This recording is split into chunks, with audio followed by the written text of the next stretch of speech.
All right, students, before we start reading Enter the Struggler, the third chapter in part 3 of the Book Thief, we want to go back just for a moment or two and think about what's happening on that walk home between Papa and Liesel. She has the book out now that she has been hiding, the one that's burning under her collar, the shoulder shrug. And she's expecting to get in a lot of trouble from Papa because, after all, she has just stolen this book.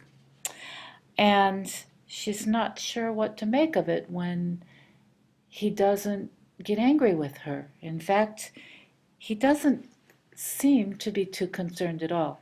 And he's honestly very distracted by this. It's as if he's looking off and not being present there with her at that moment. So I'm wondering what you make of that. I want you to think of that just for a moment. Why is it that he is so distracted? And why isn't he angry with her? Because we know that he can get angry. So we want to think about that for just a moment. And then toward the end of that first chapter, another book. He goes by the party office and picks up a copy of Mein Kampf. Now, students, Mein Kampf is a book written by Hitler. And it in part tells about his life, but it also tells a lot about his political views. And it is seen as a very important book. And indeed, it's the book that Hans Jr. mentioned earlier that he thought his father should be giving Liesel. So maybe that's what he has in mind. But we'll see. This book will come up again, and that's why I wanted to mention it. All right, let's get started with that reading now on, where is it? Enter the Struggler. All right, so we will be starting right here. My online text is a little bit different than yours, so. Now, for a change of scenery, we've both had it too easy till now, my friend. Don't you think? How about we forget milking for a minute or two? It will do us some good. Also, it's important to the story. We will travel a little to a secret storage room, and we will see what we will see. A guided tour of suffering. To your left, perhaps your right, perhaps even straight ahead, you will find a small black room. In it sits a Jew. He is scum. He is starving. He is afraid. Please, try not to look away. A few 100 miles northwest in Stuttgart, far from book thieves, mayor's wives, and Himmel Street, a man was sitting in the dark. It was the best place, they decided. It's harder to find a Jew in the dark. He sat on his suitcase, waiting. How many days had it been now? Let's stop for a moment there, students, and think about what we have.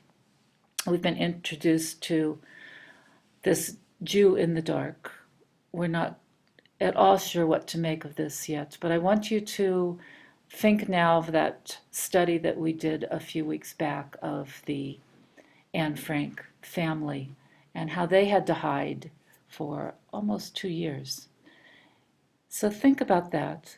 Think about how frightening this would be as we move ahead. He had eaten only the foul taste of his own hungry breath for what felt like weeks, and still nothing. Occasionally voices wandered past, and sometimes he longed for them to knuckle the door. That means to rap on the door. To open it, to drag him out into the unbearable light. For now he could only sit on his suitcase couch, hands under his chin, his elbows burning his thighs.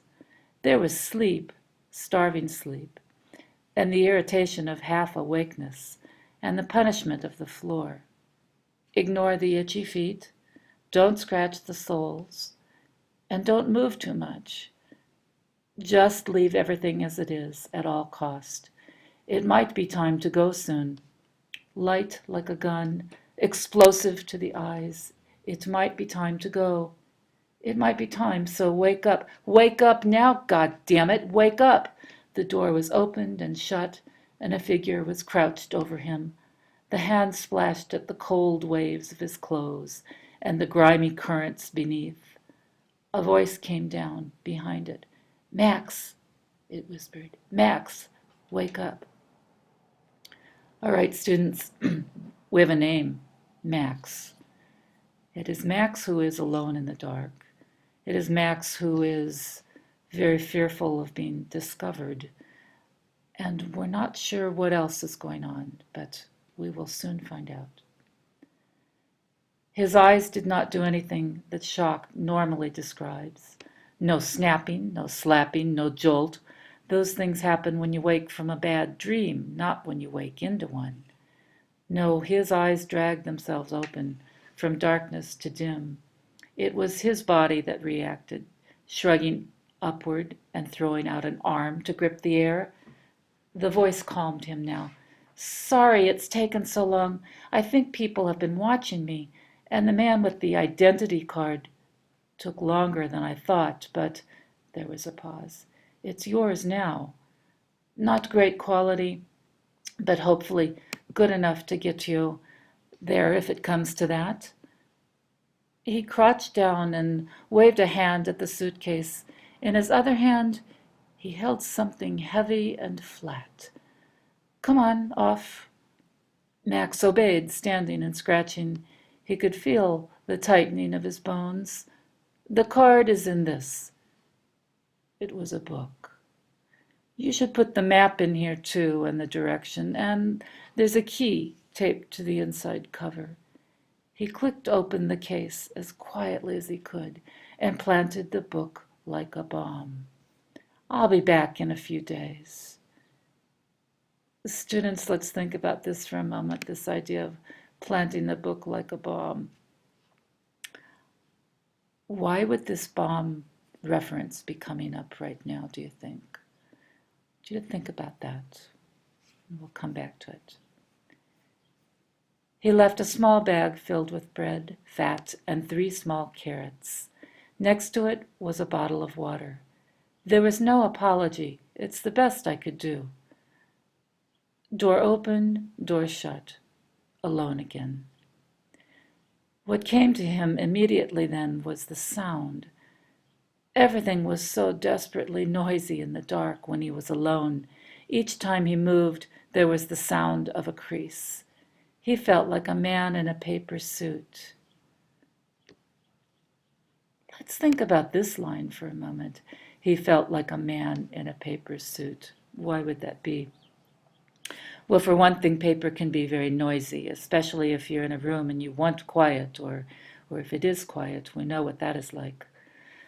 But I'm wondering what else is going on with that. Why this reference, and what figurative language do you think the writer might be using here? The food. Max divided the bread into 3 parts and set 2 aside. The one in his hand he immersed himself in, chewing and gulping, forcing it down the dry corridor of his throat. The fat was cold and hard, scaling its way down. Occasionally holding on, big swallows tore them away and sent them below. Then the carrots. Again, he set 2 aside and devoured the 3rd.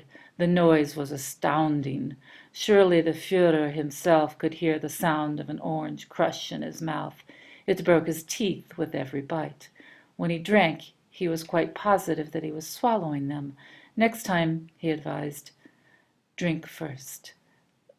Later, to his relief, when the echoes left him and he found the courage to check with his fingers, each tooth was still there, intact. He tried for a smile, but it didn't come. He could only imagine a meek attempt and a mouthful of broken teeth. For hours he felt at them. Students, he's not really breaking his teeth here. He's just thinking about how noisy it sounds. You know how that can be if you're in a very quiet place and it's just you chew your food or you swallow something that you're drinking, and it becomes very loud inside your own head. And it's simply bringing up that he is very alone, and also that he hasn't eaten in a very long time. That's why he has to divide the food into thirds, for one thing, because he needs to keep some for later. Let's see, where am I? He opened the suitcase and picked up the book. He could not read the title in the dark. The gamble of striking a match seemed too great right now. When he spoke, it was the taste of a whisper. "Please," he said, "please." He was speaking to a man he had never met, as well as a few other important details. He knew the man's name, Hans Huberman. Again he spoke to him, to the distant stranger. He pleaded, "Please." The man hiding in the dark knows Hans Huberman's name. Why? What can be the connection here? I want you to think about what possible connections might exist here.